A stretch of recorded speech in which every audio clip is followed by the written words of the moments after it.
Assalamualaikum warahmatullahi wabarakatuh. Saya Sania Eka Sostika, NIM 20402123. Di sini saya akan memenuhi tugas ujian akhir semester mata kuliah pengantar bisnis dengan memaparkan rancangan bisnis.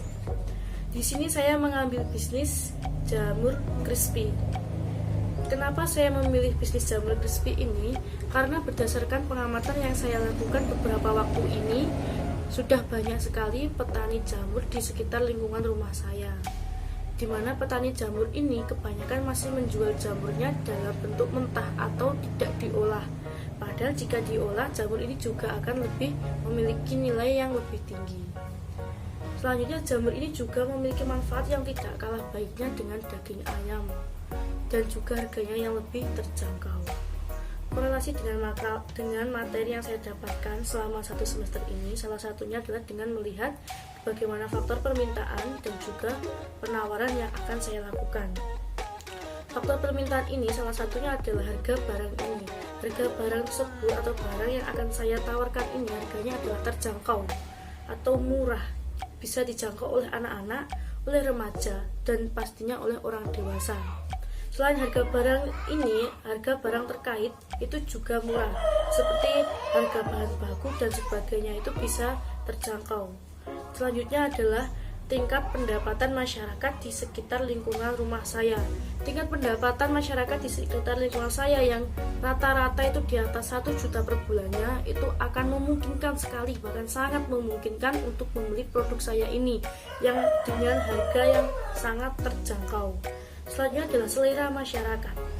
Selera masyarakat saat ini yang lebih suka makanan yang asin, gurih, dan juga pedas. Ini juga menunjang bisnis yang akan saya lakukan, di mana bisnis ini akan mengambil dua rasa, yaitu jamur crispy dengan rasa original yang akan mendominan dengan rasa asin dan juga gurihnya, dan juga rasa pedas yang akan dominan dengan rasa pedasnya.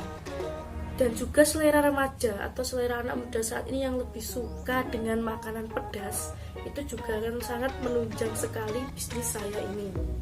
Selanjutnya, dalam hal penawaran sendiri, itu akan ada harga barang. Harga barang ini tadi yang saya bicarakan adalah murah, terjangkau, dan tidak begitu mahal. Bisa dijangkau oleh anak kecil, oleh remaja, dan oleh orang dewasa pastinya. Selanjutnya adalah penawaran ini juga terdorong dari biaya produksi. Biaya produksi di sini adalah bisa ditekan atau bisa diminimalkan. Seperti halnya dalam bahan baku. Dalam bahan baku ini, jamur yang 1 kilo itu di pasaran dengan harga 12 sampai 15 ribu. Dan ketika saya mendapatkan dari petaninya itu dengan harga 10 sampai 11 ribu saja. Di sini saya sudah menekan biaya produksi senilai 4.000. Dan juga bahan-bahan yang lainnya juga seperti itu.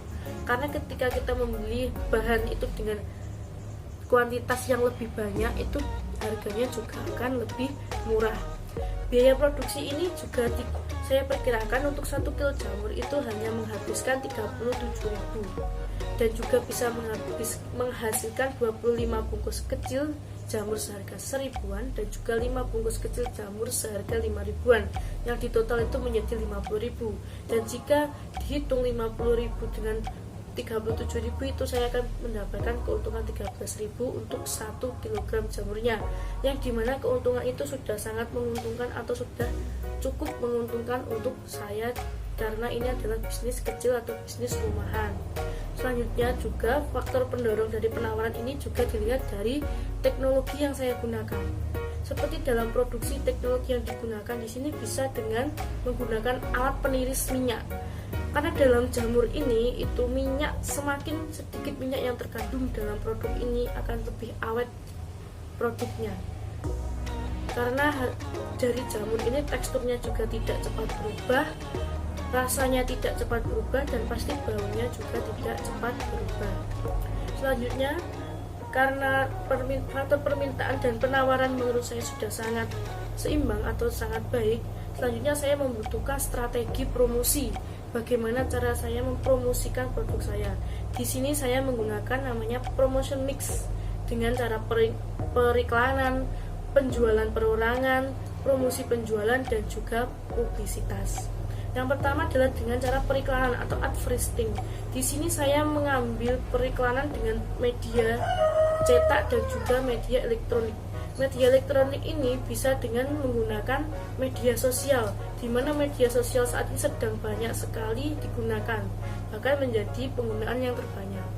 Media sosial ini bisa berupa WhatsApp dengan story WhatsApp, dan juga Instagram, itu bisa dengan feed Instagram, dengan story Instagram dan sebagainya.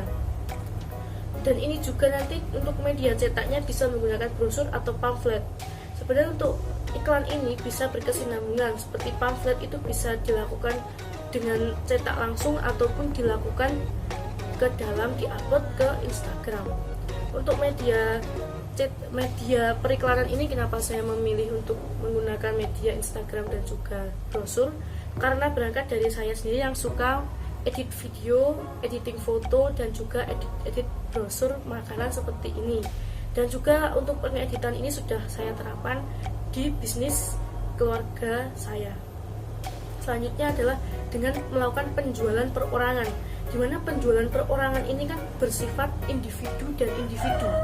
Bersifat antar individu, ini bisa dilakukan dengan door to door atau dari pintu ke pintu. Kita menawarkan secara langsung ke orangnya.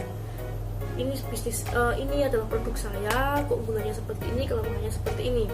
Dan juga memanfaatkan pola masyarakat yang masih ada di sekitar rumah saya, dimana ketika saya mengenalkan produk ke dalam satu orang, maka orang ini akan mengenalkan produk ini ke orang lain, ke orang lain, ke orang lain, dan akhirnya semua mengenal produk saya dan akan membeli produk saya. Dan pola masyarakat seperti ini juga yang bisa dimanfaatkan untuk bisnis-bisnis kecil seperti yang akan saya lakukan. Selanjutnya adalah masih ada promosi penjualan dan juga publisitas. Promosi penjualan dan publisitas di sini itu bisa dijadikan satu, seperti halnya mengikuti pameran UMKM, mengikuti bazar dan sebagainya. Belakangan ini banyak sekali dilakukan pameran UMKM atau bazar UMKM. Seperti beberapa waktu lalu itu ada yang dilakukan oleh Genbi.